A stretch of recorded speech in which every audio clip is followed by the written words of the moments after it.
It was 2 a.m. The rain wouldn't stop. The road stretched endlessly into darkness, empty, lifeless, as if the world itself had been abandoned. Adam gripped the steering wheel, his eyes heavy with exhaustion. He had been driving for hours. Maybe longer. And then, the engine died. The car jerked to a stop. Silence.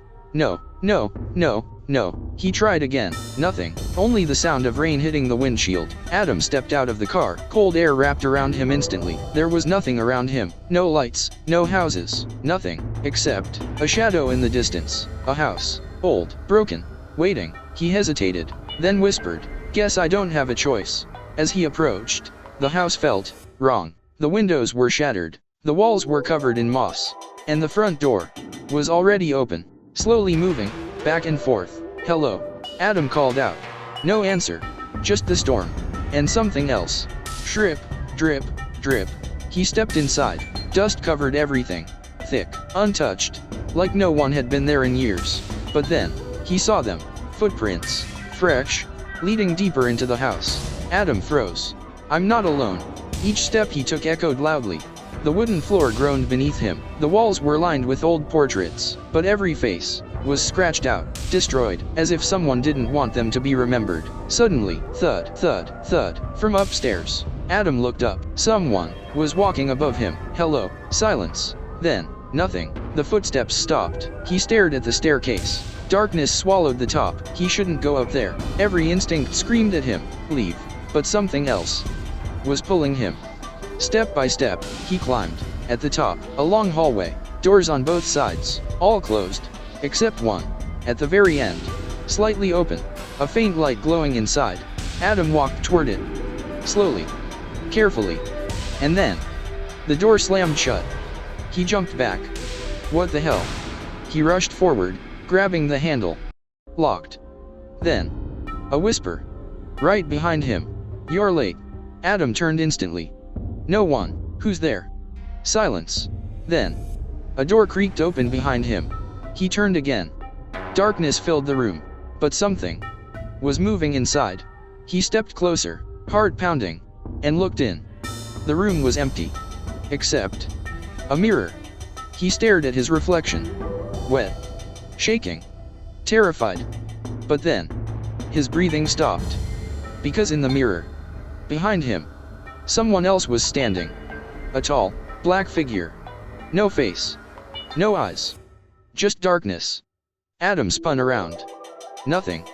He looked back at the mirror. The figure was closer now. Reaching. Slowly. No. He stumbled back. Ran for the door. It slammed shut. Locked. The reflection moved again. Now right behind him. And then, it placed its hand on his shoulder. Adam squeezed his eyes shut, waiting. For the touch. For the cold. For nothing. He opened his eyes. Turned around. The room was empty. The mirror. Normal. I'm losing my mind. Then, from downstairs, the front door creaked open. Adam froze. Hello. He rushed down, hope returning. And there, in the doorway, stood an old woman. Her clothes were torn. Her eyes empty. "Why are you here?" she asked softly. "My car broke down. I just need help." "There is no help here." She stepped closer. "You shouldn't have come." Adam backed away. "What do you mean?" She smiled, slowly. "This house is alive." Adam turned and ran for the door, but when he reached it, it was gone, replaced by a wall. Solid, cold, impossible. No, no, no, no. He turned back. The woman was gone. Then, the voices began. Whispers, cries, screams. All around him. "Help us. We're trapped. It won't let us leave." Hands started emerging from the walls. Dark, twisted, reaching for him. Adam screamed and ran. Through halls that kept changing. Doors that vanished. Paths that led nowhere. Until he reached a room. Empty, except for one chair. And sitting on it, the old woman. "You can't escape," she said. "Why?" Adam shouted. She stood up, her body twisting. Her face breaking apart. Becoming something else. Something inhuman. "Because you're already part of it." Adam looked down. His legs turning into shadows. "No, please. No," she laughed. A sound not meant for human ears. "Everyone who enters stays forever." Days later, another traveler drove down that same road. His car stopped, just like Adam's. He stepped out and saw it. The house. Waiting. The door. Already open. Inside. A mirror stood in the hallway. He looked at his reflection. And behind him. A shadow. Watching. Waiting.